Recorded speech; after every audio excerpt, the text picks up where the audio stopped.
Imagine this scene: a small group of people sitting together in silence. No preachers, no rituals, no long sermons, just silence, and a simple belief that within each person there is a spark of something divine. They were called the Quakers, a name originally used to mock them because they would sometimes quake or tremble during prayer and spiritual experience. But despite the misunderstanding and the mockery, the way they chose to live quietly has left behind values that are still worth reflecting upon today. In this video, we will explore 7 life lessons drawn from the philosophy and practice of the Quaker community.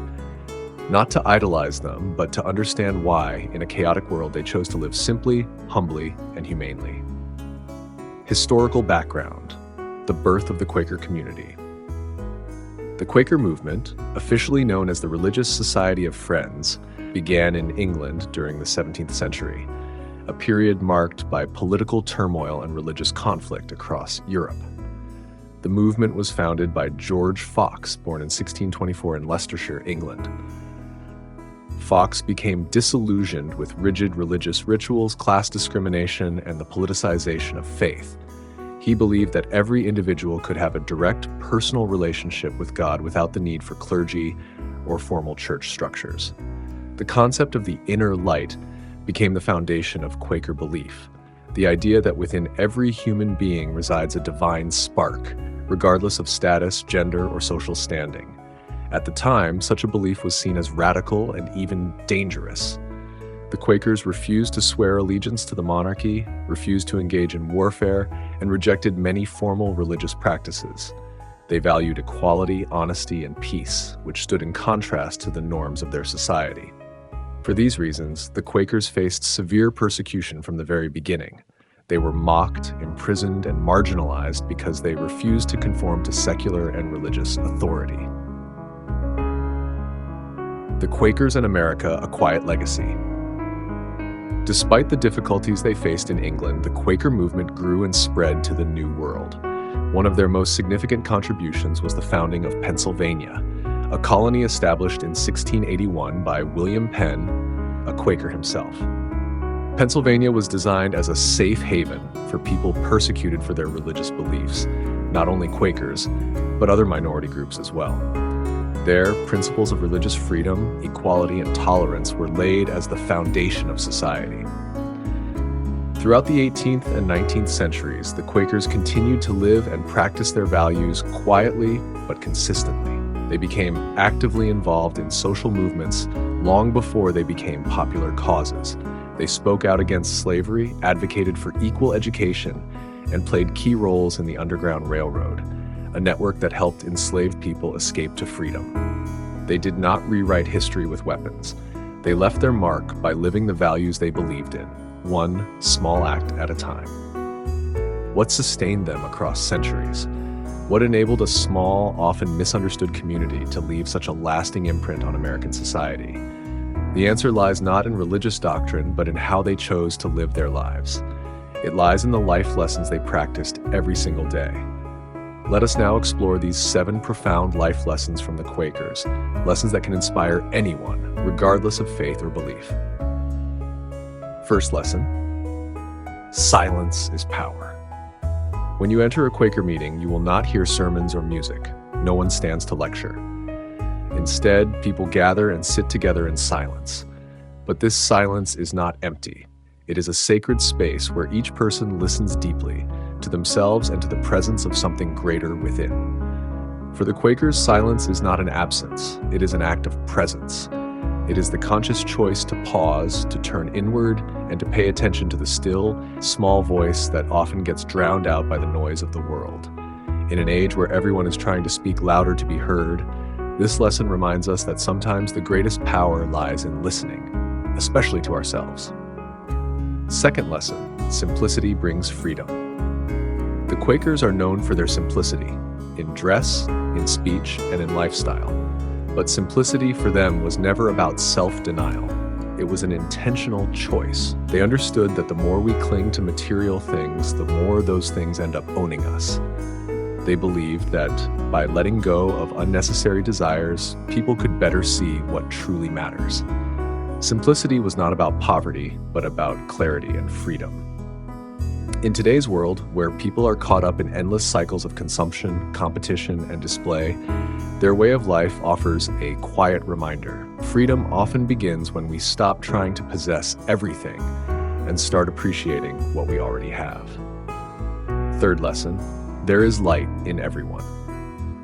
Perhaps the most fundamental belief of the Quakers is that within every person resides an inner light, a spark of the divine. This belief shaped how they treated others. It led them to see all people as equals, regardless of wealth, race, or gender. It inspired them to stand against slavery, to fight for women's rights, and to advocate for universal access to education. In a world where divisions and prejudices still persist, this lesson invites us to look beyond appearances. When we see the light in others, we also learn how to recognize it in ourselves. Fourth lesson, truth matters more than power. The Quakers lived peacefully, but they were never silent in the face of injustice. They did not carry weapons, yet they stood firmly for what they believed was right. They spoke out against slavery when such defiance was seen as madness. They refused to swear allegiance to kings and rulers because their loyalty belonged to truth and integrity, not to temporal power. They lived by the principle that truth does not need to shout or impose itself. It is revealed in how you live, in the choices you make every single day. In a world where power often seems more valued than truth, this lesson reminds us that real courage sometimes lies in the quiet determination to do what is right. Fifth lesson, peace is a daily choice. The Quakers are often associated with peace, and for good reason. They refused to participate in wars, not out of fear, but because they believed violence could never bring lasting peace.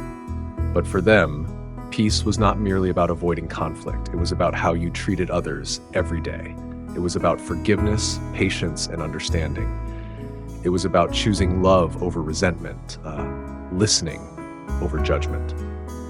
They understood that peace begins not in governments or treaties, but in the small choices we make in our relationships, in our families, and in our communities. Sixth lesson, equality is a foundation, not a gift. At a time when women were expected to remain silent, the Quakers invited women to speak, to teach, and to lead. They did not wait for society to grant equality because they believed it was already inherent in every human being. Their commitment to equality helped pave the way for social movements that would emerge centuries later, though the Quakers themselves rarely sought credit for it. Today, when inequality still exists in many forms, this lesson reminds us that true equality is not something to be granted by others. It is something we must recognize and live out in how we see and treat every person we meet. Seventh lesson, community matters more than competition. The modern world celebrates individual success, often at the expense of others. But the Quakers chose a different path. They built communities grounded in trust, care, and mutual support. For them, success was not measured by how much you owned or how far ahead you were, but by how well you took care of those around you. They believed that true belonging comes not from standing above others, but from standing with them. In today's hyper-competitive society, this lesson reminds us that we do not have to win against others to find meaning. Sometimes the greatest fulfillment comes from knowing you are part of something larger than yourself.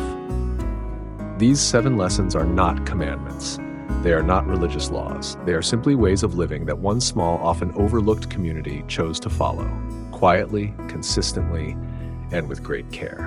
And perhaps in this noisy, fast-paced world, these lessons can still light the way for anyone seeking a life of meaning, compassion, and peace. You may be wondering now, after hearing about the Quakers and their 7 life lessons, do these principles still hold relevance in today's world? In an era filled with information overload, relentless pressure, and endless competition, is there still space for such simple, quiet values? The answer does not depend on whether you follow the Quaker faith. It does not hinge on whether you agree with every belief they hold. What matters is that the values they lived and practiced quietly, consistently over the past 3 centuries continue to touch something profoundly human in all of us. The Quakers never set out to be revolutionaries or world changers. They did not build empires or lead mass movements. But through the way they lived, in silence, in simplicity, in honesty, in respect for equality, and in their unwavering commitment to peace, they left behind a quiet, lasting legacy. They remind us that real strength does not always come from loud declarations or grand gestures. Sometimes it comes from the silence you allow yourself to listen within, from the simplicity you choose over showmanship, from the honesty you practice every day even when no one is watching, from the way you treat others as equals, regardless of who they are, from the times you choose forgiveness over resentment, and from how you build your community rather than racing to outdo everyone else. These lessons are not commandments. They are not universal truths. They are simply a way of living that one small, often overlooked community chose, and perhaps, in their quiet way, they invite us to pause and ask ourselves a few simple but profound questions. What am I living for? Am I chasing things that do not truly bring me happiness? Am I listening to others with an open heart, or merely waiting to respond? Am I choosing peace in the small moments of my daily life? And what can I do to be part of a kinder, more compassionate community? The Quakers never imposed their answers on anyone. They simply invited people to look within and find their own. So the final question this reflection leaves you with is not, do you want to become a Quaker? It is, how will you choose to live starting today? Will you stop, listen, simplify, be honest, and build peace around you, even in the smallest ways? The choice is yours, and only you can make it.